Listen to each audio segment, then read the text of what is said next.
جی السلام علیکم، امید کرتا ہوں سب خیر و عافیت سے ہوں گے۔ آج ہم ایک پارک میں بیٹھے ہیں اور میرے ساتھ آپ جیسے کہ دیکھ سکتے ہیں افضال بھی بیٹھے ہیں۔ لاسٹ ویڈیو میں آپ کو انٹروڈکشن دے چکا ہوں ان کا۔ تو یہ ریسنٹلی ابھی جاپان سے وزٹ کر کے آئے ہیں، کوریا سے گئے تھے جاپان، دو مرتبہ ہو کے آئے ہیں۔ 2019 میں بھی ایک مرتبہ گئے ہیں، ابھی یہ پچھلے دنوں بھی ہو کے آئے ہیں۔ تو آج ان سے ہم ڈاکومنٹ پوچھتے ہیں ابھی کون کون سے ڈاکومنٹ ریکوائر ہوتے ہیں اگر آپ کوریا سے جاپان کے لیے ایز اے وزٹ ویزا پر جاتے ہیں، تو کون کون سے ڈاکومنٹس ریکوائر ہوتے ہیں۔ جی السلام علیکم افضال بھائی۔ وعلیکم السلام۔ کیسے ہیں افضال بھی؟ ٹھیک ٹھاک ہیں؟ الحمدللہ اللہ کا کرم ہے۔ اچھا افضال بھی، آج ہماری آڈینس کو بتائیں کہ اگر بندہ ساؤتھ کوریا آتا ہے تو آگے دوسری کنٹریز اس نے گھومنی پھرنی ہے، لائک جاپان یا دوسری، آپ تو جاپان گھوم کے ہیں، جاپان کے لیے کچھ اسٹیٹمنٹ کیا کیا چیزیں ریکوائر ہوتی ہیں وہ کائنڈلی بتائیں تاکہ جو کنفیوژن ہے وہ دور ہو سکیں۔ اچھا، سب سے پہلے تو جو ہے ساؤتھ کوریا سے اگر آپ نے اپلائی کرنا ہے جاپان کے لیے تو یہاں سے بہت ایزی لگ جاتا ہے ویزا۔ اگر آپ کے پاس ساؤتھ کوریا میں اسٹیٹس ایسا ہو، مطلب کہ آپ کے پاس D2 ویزا ہو یا E9 ویزا ہو یا D8 ہو۔ D2 یعنی کہ business visa, student D8 business ویزے پہ بھی تھوڑا سا ڈیفیکلٹ ہوتا ہے، بعض اوقات ریجیکٹ ہو جاتا ہے۔ لیکن یہ ہے کہ اگر آپ کے پاس اسٹوڈنٹ ویزا ہے اور یا آپ کے پاس جو ہے نا E9 ویزا ہے، ورک ویزا یا E7 ہو گیا، F2 ہو گیا، تو اس کے ویزا ریجیکشن کے چانسز 0% ہوتا ہے، 100% انہوں نے آپ کو ویزا دینا ہوتا ہے۔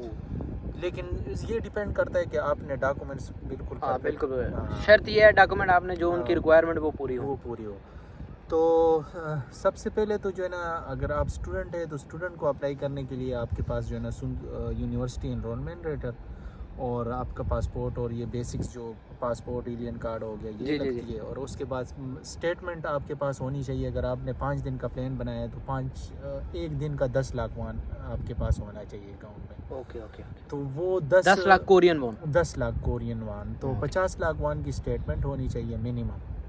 اور اس کے بعد ہوٹل بکنگ چاہیے۔ اگر آپ نے جس سٹی میں آپ جا رہے ہیں، فرض کرو ٹوکیو جا رہے ہیں تو ٹوکیو میں ہی آپ نے ہوٹل بکنگ کرنی ہے۔ یہ نہ ہو کہ آپ جس سٹی جا رہے ہیں اس کے علاوہ کسی اور، بعض اوقات لوگ نہیں دیکھ پاتے نا تو کسی اور سٹی کا کر لیتے ہیں تو وہ اسٹیٹمنٹ افضال بھی آپ کی بات ٹوک رہا ہوں، اسٹیٹمنٹ کی وجہ سے میں نے سنا کافی ویزا ریشو کم ہوتی ہے اسٹیٹمنٹ میں، یعنی کہ کوئی بندہ 5 لاکھ وون 10 لاکھ کوئی ان ٹیک آؤٹ تک ہوتی ہے، یعنی کہ بندہ کسی دوسرے کو ٹرانسفر کرتا ہے جس کی وجہ سے ایمبیسی یعنی کہ یہ پوچھ تاچھ کرنا سٹارٹ کر دیتی ہے یا انکوائری کر دیتی ہے بھئی اس کے اکاؤنٹ سے کسی اور کے تھرو آئے ہیں۔ وہ یہ ہوتا ہے نا کہ آپ کے پاس جو بینک سٹیٹمنٹ ہوتا ہے نا وہ 3 منتھس کا ہونا چاہیے، اور 3 منتھس کی جو بینک سٹیٹمنٹ میں ہے وہ اس میں یہ نہیں کہ جس ٹائم آپ نے اپلائی کرنا ہے اس سے 10 دن پہلے آپ نے کسی سے پیسے لے لیے اور وہ ڈال دیے، تو اس طرح نہیں کرنا۔ آپ کے پاس آپ کی سیلری کے ہی پیسے جو ہے نا ہونے چاہیے، جو آپ کے اکاؤنٹ میں سیلری آتی ہے منتھلی نا، تو اس کیونکہ وہ پھر آپ سے پوچھ سکتے ہیں کہ بھائی یہ پیسے آپ نے کہاں سے ایک دم اتنے ڈال دیے نا، تو یہ بڑا احتیاط کرنا۔ باقی ڈاکومنٹ تو بندہ کر لیتا، صرف جو مین چیز ہے وہ اسٹیٹمنٹ پر آ کر بات زیادہ تھوڑا سا وہ انکوائری کو۔ تو دوسری بات یہ ہے کہ آپ نے اگر E9 پہ ہے تو آپ کے پاس امپلائی کنٹریکٹ ہونا چاہیے، پھر اس کے بعد جو ہے نا آپ کے پاس جو 5 دن کا پلان ہے وہ بھی آپ نے لکھنا ہے نا کہ آپ نے کون سی سٹیز وزٹ کرنے ہیں نا۔ کیسا ملک ہے افضال بھی جاپان؟ آپ گھوم کر آئے ہیں کوئی؟